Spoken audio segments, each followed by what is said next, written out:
Pues en estos días hemos visto cómo el precio del jitomate se ha elevado hasta los 120 pesos y esta semana la Asociación Nacional de Productores de Tortilla indica que el precio de la misma va a subir entre 10 y 15%, a pesar de que la doctora Claudia Sheinbaum dice que no hay razón para ello porque los precios del maíz a nivel mundial se han mantenido muy estables. Bueno, pues de estos y otros temas sobre inflación vamos a platicar el día de hoy. Soy Carlos López Jones, director de Tendencias Económicas y Financieras. Escribo el podcast de Carlos López Jones. Ahí publicamos nuestras estrategias de inversión. Por cierto, nos ha ido bastante bien con la volatilidad del conflicto en Irán. Y gracias a la doctora Erika Adán, este podcast, este space se convirtió en un podcast que publicaremos en Apple Podcast y en Spotify. ¿Qué podemos decir? Bueno, pues la inflación como tal se define como el incremento constante de los precios. ¿Qué significa esto? Que si algo sube una sola vez y ya después ya no sube, pues entonces no se puede considerar inflación. Es un aumento esporádico de algún precio. Pero cuando esto pasa de manera constante y recurrente, pues lo que tenemos es el fenómeno de la inflación. ¿En qué momento el precio de algo sube y baja sin de manera pues, permanente? Ejemplo, pues el petróleo, lo que estamos viendo ahorita en el conflicto de Irán. Los precios del petróleo que durante el primer trimestre del año anduvieron sobre los $60, el mes pasado se fueron hasta los $100 y la semana pasada andaban en los $115. Ahorita pues están regresando a $90 y si tenemos alguna apertura real del estrecho de Hormuz en los próximos días, pues probablemente terminen en los $60 nuevamente. Eso significará que sí, durante algunos días compramos el diésel y la gasolina premium un poco más cara, pero después regresará a los precios que los vimos a principios de año. Vamos a ver, eso dependerá de lo que pase en las conversaciones de paz entre Estados Unidos, Irán, Israel, Líbano, etcétera, etcétera. Pero ahí tenemos un buen ejemplo de cuando hay inflación y de cuando no hay inflación. El aumento de aranceles, por ejemplo, genera presiones inflacionarias durante el primer año y ya el segundo año, como no vuelven a subir los aranceles, pues entonces ya se reduce la inflación, se reducen las presiones inflacionarias. Como siempre les he platicado, la inflación en México se calcula a través de una canasta de consumo en donde el INEGI manda a sus encuestadores a preguntar en el mismo lugar por el mismo producto, por la misma presentación, cada 15 días.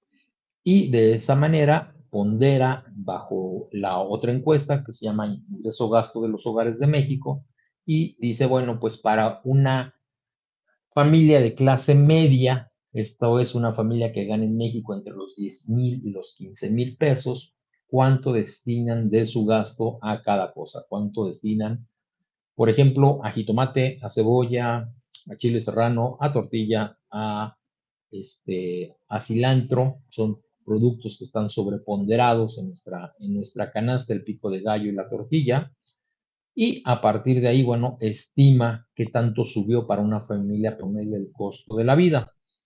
También el INEGI acaba de tomar las actividades que llevaba a cabo el Coneval, que era el Consejo Nacional para la Evaluación de la Pobreza, y ahora esas actividades también las lleva a cabo el INEGI.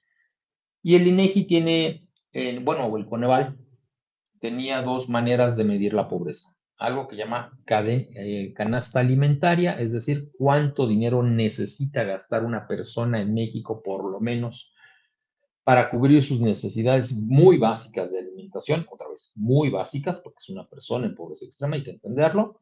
Más o menos al mes de marzo se estima en 2,500 pesos mensuales, es lo que requiere una persona cada mes para comprar su canasta alimentaria. Cuando además de eso sumamos salud, vivienda, transporte y ropa, ya tenemos una canasta de pobreza por ingreso y ese está más o menos en 4,600 pesos por persona. Esa canasta de pobreza subió 8% en los últimos 12 meses y eso es grave porque hay que recordar que la inflación en México tendría que ser de 3%. Y cuando sube algo 8%, si a ustedes o a mí no nos aumentaron nuestros ingresos, nuestro salario en el último año en 8%, pues evidentemente estamos perdiendo poder adquisitivo. No es tan mal cuando ustedes van al súper y dicen, yo antes gastaba 1,500 pesos y ahora tengo que gastar para llevarme el mismo carrito, la misma cantidad de bolsas, estoy gastando 1,800 pesos. No, no es que ustedes estén mal, no es que estén calculando mal su canasta de consumo, simple y sencillamente las cosas están subiendo muchísimo de precio en México, muy por encima de lo que venían subiendo en otros años y van a subir más. Y eso es de lo que vamos a platicar el día de hoy. Es cierto que el precio del maíz a nivel mundial se estabilizó durante los años 2024 y 2025 en México. Hay que recordar que en el caso muy específico del maíz, en 2022, cuando fue la invasión de Rusia a Ucrania, los precios de los cereales en general subieron mucho de precio, tanto porque Ucrania y Rusia son grandes productores de cereales como porque son grandes productores de fertilizantes. Eso provocó precios históricos. Y en ese momento también el precio del dólar subió mucho. Entonces, el maíz que se cotiza en Estados Unidos, pues subió por los precios internacionales y sube en México, pues por el precio del dólar. Llegamos a niveles de 7,000 pesos por tonelada. Después, poco a poco, otros productores empezaron a tomar esos espacios, empezaron a producir más, el tipo de cambio empezó a bajar un poco y bajamos hasta precios de 5,000 pesos o incluso 4,500 pesos la tonelada. Ahí los productores nacionales dijeron, oigan, es muy barato. 4,500 es muy barato, 5,000 pesos es muy barato. Ese tema todavía le tocó un poco a López Obrador en su último año y dijo, vamos a poner un precio de garantía de 5,500. Los productores pedían 6, ya no iban a regresar a los 7,000, pero bueno. Y por ahí hemos andado entre 5,500, 6,000 pesos. Hemos tenido buenas cosechas a nivel mundial de maíz. Y hay que recordar que el maíz que se cotiza es el maíz amarillo, pero ese es el maíz que México importa. Nuestro maíz blanco, que nada más se produce en México y en algunos lugares de Estados Unidos, en algunos lugares de Argentina cuando se lo piden los norteamericanos o cuando lo pedimos los mexicanos. Solamente en esos países se produce este maíz blanco. En el resto del mundo se produce maíz amarillo, que es pues altamente energético, que se utiliza muchísimo para dárselo al ganado, que es el que se utiliza en los cereales, que es el que se utiliza para hacer jarabe de maíz, para hacer fructosa, para endulzar los refrescos, y ese es el que se cotiza a nivel mundial, pero el precio del maíz blanco, como de alguna manera sirve como referente o sustituto, bueno, pues ronda más o menos los mismos precios del maíz amarillo. ¿Por qué sube el precio la tortilla? Bueno, en el caso muy específico de la tortilla es porque el precio de la tortilla se ha mantenido estable los últimos 3 años, 23, 24, 25, en algunos estados 24, 25 y lo que va de 2026. Y en esos 3 años los salarios han subido 40%. Recordemos que pues, en una tortillería no se gana mucho dinero, se gana el salario mínimo y el salario mínimo ha subido más o menos en esa época de los 7,000 a los 9,500. Entonces, cuando mi costo laboral sube 40%, yo lo tengo que reflejar en mis precios finales. A eso también hay que agregar que el precio de la luz industrial que pagan las tortillerías ha subido 20%. Entonces, aun cuando el precio del maíz se mantuviese estable, pues el costo laboral ha subido 40%, el precio de la energía eléctrica ha subido 20%. Evidentemente, los productores de tortilla tienen que subir sus precios. La otra cosa que también se quejó todo mundo es el precio del jitomate. ¿Por qué el precio del jitomate subió tanto? Pues pasaron dos cosas. Recordarán ustedes que el año pasado los productores norteamericanos de tomate presionaron a Trump para que nos pusiera aranceles para proteger su mercado. Y el señor Trump en una de esas dijo, pues cómo no, le ponemos aranceles al tomate mexicano. La señora Sheinbaum y el señor Ebrard dijeron, sí, su señoría Trump, lo que usted diga, señor Trump, nosotros no vamos a hacer nada para defender al campesino mexicano. Resultado, bueno, pues muchos campesinos mexicanos perdieron dinero porque ya no pudieron vender su tomate a Estados Unidos y para 2026 decidieron producir menos tomate. A eso también súmenle el tema de Sinaloa, que es uno de los grandes graneros mexicanos, es un lugar donde se produce una gran cantidad de tomate en México. Como ustedes saben, ha habido una gran cantidad de violencia en esos lugares. Y bueno, pues eso ha provocado que los productores de tomate de Sinaloa hayan reducido de manera importante su producción para 2026. Y súmenle además, de lo que también se quejan los productores de tomate, es que pues las extorsiones, el cobro de piso, el cobro en carreteras se ha incrementado en los últimos meses de manera importante, a pesar de que la señora presidenta diga que no. Los señores productores dicen que sí, que los fletes se han incrementado muy, muy fuerte. Entonces, bueno, pues hay que subir los precios. Entonces, el tomate que el año pasado andaba en los 30 pesos, bueno, pues ustedes mejor que yo lo saben, ya anda en los 60 pesos en los supermercados. No sé dónde compra la señora Sheinbaum su súper, pero en los supermercados en las ciudades, una vez que han pagado por el transporte, por la intermediación y que han llegado a las centrales de abastos y que se han llevado a cabo las distribuciones, llega hasta los 60 pesos el precio del tomate en México. Y lo mismo podemos decir del pepino y lo mismo podemos decir del tomate verde, que muchas veces se utiliza, bueno, pues como sustituto del jitomate. Ustedes pueden agarrar tomate muy, muy verde, si lo cuelan, si lo cocen y lo cuelan, van a obtener una salsa muy parecida a la de jitomate, igual que si agarran calabacita y la eh, juntan con aguacate, obtendrán salsa de aguacate con un sabor muy parecido. Entonces, esos precios han subido muchísimo y van a seguir subiendo. ¿Por qué? Pues porque el sector agropecuario es intensivo en mano de obra. Utilizas mucha mano de obra para su producción, para su traslado, para su distribución, para su comercialización. Resultado, si en 2021, 22, 23, 24, 25, año con año suben los precios de los salarios en México 12%, pues evidentemente los productores ya se acostumbraron a que ese va a ser el incremento del costo laboral. Vamos a ver incrementos en 2027, en 2028, en 2029 de 12% anual al salario mínimo. Esto es un incremento anual, no es un incremento esporádico como el de los aranceles. Entonces, si el productor se acostumbra a que año con año le tengo que subir, pues evidentemente año con año suben los precios de las cosas. La inflación, como ustedes saben, la dividimos en dos partes. Una que llamamos subyacente o core, ¿no? Que está en el centro, en el corazón de la inflación, y otra que es la inflación general no subyacente.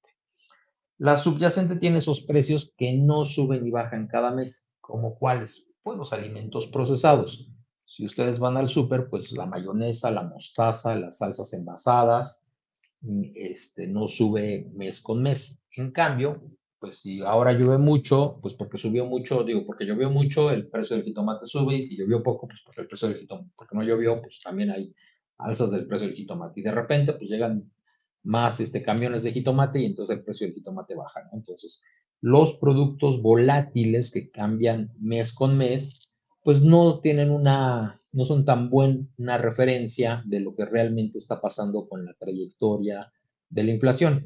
Están en la inflación general no subyacente, ahí están frutas, verduras, incluso los precios de la gasolina antes, ahora estará ya, pero bueno, los precios de la energía, porque en México, como saben, tenemos subsidios, entonces suben y bajan mes con mes los precios de la electricidad, pero del otro lado tienes productos que no se mueven tanto, como por ejemplo lo que tiene que ver con las medicinas, subirán una, dos, tres veces por año. La consulta con el doctor, pues una o dos veces al año a lo mejor suben. La consulta con el dentista, los precios, por ejemplo, de maquillaje, los precios de los autos, los precios de las computadoras, los precios de los celulares, eso se mueven una vez por año. Todos esos precios que se mueven poco están en la subyacente y esos son los que más o menos te indican qué tanto están subiendo las cosas año con año. Un precio muy interesante es el de la fonda, la preparación de alimentos, la comida rápida. Esa es subyacente, no sube tanto de precio y todos esos precios en general han subido alrededor del 5%, muy por encima de la meta de Banco de México de 3%. ¿Por qué han subido 5%? Pues porque cuando se revisan los salarios contractuales, cuando año con año el de la fondita, el de la estética, el de la tlapalería, le sube el salario al trabajador, pues el trabajador dice, oye, pues el salario mínimo subió 12%, pues a lo mejor el empresario que no puede pagar las prestaciones, 9,500 más 3,500 de prestaciones, pues ya es un costo laboral de 13,000 pesos por cada trabajador que gana el mínimo. Le dice a su trabajador, mira, yo no te puedo dar prestaciones, pero en lugar de que ganes 7,500, pues te lo dejo en 8,500. Es un 10, un 12%, nos estamos acercando sin prestaciones. Pero, pues ya es un incremento porque el salario mínimo sirve como faro para el resto de los salarios que no son, que todavía están por debajo del mínimo o que rondan el mínimo sin prestaciones. Y bueno, pues estos incrementos son los que hacen que la fondita pues suba a 10 pesitos y ahora pues estamos viendo que la tortilla, en lugar de subir 3, 4%, pues va a subir 10, 15%, dependiendo de la región y de la tortillería misma.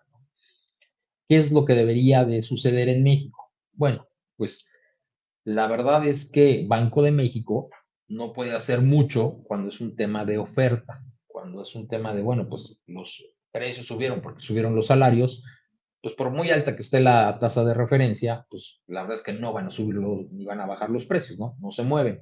Oye, sirve de algo que Banco de México suba o baje su tasa cuando hay un problema en Irán y entonces eso hace que suba el diésel, pues no, no sirve de nada. Lo que sí sirve es que Banco de México, al mantener una tasa de interés alta, lo que no ha hecho, le manda el mensaje al gobierno y le dice, tú tuviste la culpa, yo no voy a pagar los platos rotos y te pido de favor que te pongan las pilas y que busques otra manera de subirle a la gente el salario mínimo 12% sin que eso me cueste a mí. Y entonces sucedió en 2017, por ejemplo, con el llamado gasolinazo. Banco de México tenía una tasa de interés del 5,75 y la tuvo que subir hasta 7,50 cuando el gobierno implementó el gasolinazo para aumentar la recaudación. Banco de México lo dijo en un comunicado muy claro, dijo, no es culpa del gobierno, qué bueno que el gobierno haya subido la gasolina porque eso aumentará la recaudación, pero tenemos que mandar la señal de que hay un compromiso claro con una inflación baja y por eso estamos subiendo la tasa de interés y además no queremos que los agentes económicos piensen que, no, que queremos una inflación superior a 3%. Eso le llamamos un efecto de segundo orden. Hoy en día la pregunta que todos nos debemos de hacer es, si yo tuviera un negocio, el próximo año, ¿cuánto subiría mis precios? ¿3% que dice Banco de México? ¿O 4 o 5%? Y de acuerdo con la encuesta de Citibanamex, ningún banco, ninguno, piensa que la inflación este año va a estar en 3%. Para 2027 su estimación es la misma. Ningún banco piensa que la inflación en 2027 va a estar en 3%. Para 2028-2032, porque se hace una encuesta de 5 años, ningún banco piensa que los precios en México van a subir solamente 3%.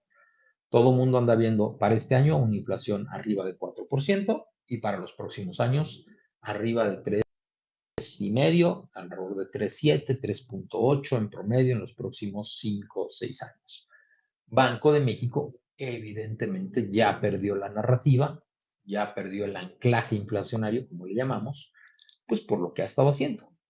Nos ha estado diciendo al bajar la tasa de interés que está de acuerdo con una inflación superior a 4% y evidentemente todos los agentes económicos entienden que cuando Banco de México baja su tasa de interés con una tasa de inflación de 4%, pues lo único que no quiere Banco de México es que baje la inflación o eso no le interesa o le está dando prioridad a otra cosa.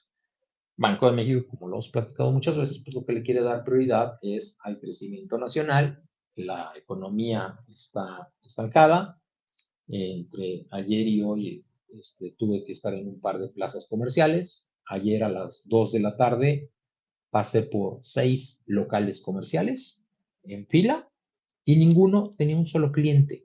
Eran las 2 de la tarde de lunes. Hoy en otra plaza de la Ciudad de México, grande, en la zona de comida alrededor de las 4:30, 5 de la tarde, de 4 restaurantes enormes, tenían una o dos mesas cada restaurante. México está en un serio problema de consumo en este momento. Y la razón es muy simple, la inflación. Cuando tú tienes que gastar más en el súper, gastas menos en salidas, gastas menos en ropa, gastas menos en calzado, gastas menos en otra cosa. Primero tienes que comer. Y cuando eres una persona pobre que gana menos de 19,000 pesos para una familia de 4 personas, de acuerdo eh, con el INEGI, pues si tú tienes un presupuesto de 1,000 pesos, evidentemente no puedes comprar un kilo de carne de 600 pesos, ¿verdad? Para 4 personas. Tienes que decidirte por proteínas que sean más baratas. Entonces, pues decidirás por pollo o decidirás por cerdo. Y si no te gusta, pues decidirás por huevo.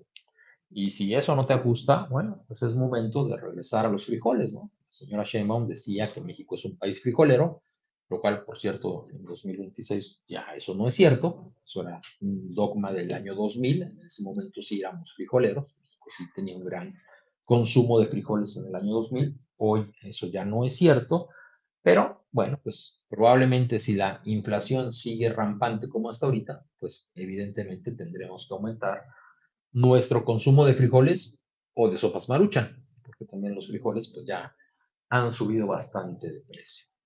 ¿Qué debemos de esperar para los próximos meses? Pues que nos sigamos apretando el cinturón, porque lo que ya estamos viendo es esto, que los precios seguirán subiendo de manera importante y bueno, pues ir al súper saldrá más caro y muchas familias tendrán que recortar, pues en lugar de 2 idas al cine, una ida al cine, en lugar de 3, 4 pares de zapatos al año, pues serán 2 pares de zapatos o a lo mejor un solo par de zapatos. En lugar de 4 camisas, pues serán 3 o serán 2 o será una. Entonces vamos a ver recortes y vamos a ver menos consumo en México en los próximos meses. Soy Carlos López Jones, director de Tendencias Económicas y Financieras. Escribo el podcast, el Substack de Carlos López Jones y este space se convertirá en un podcast que la doctora Erika Dan nos hará favor de subir a Apple Podcast y Spotify. Gracias.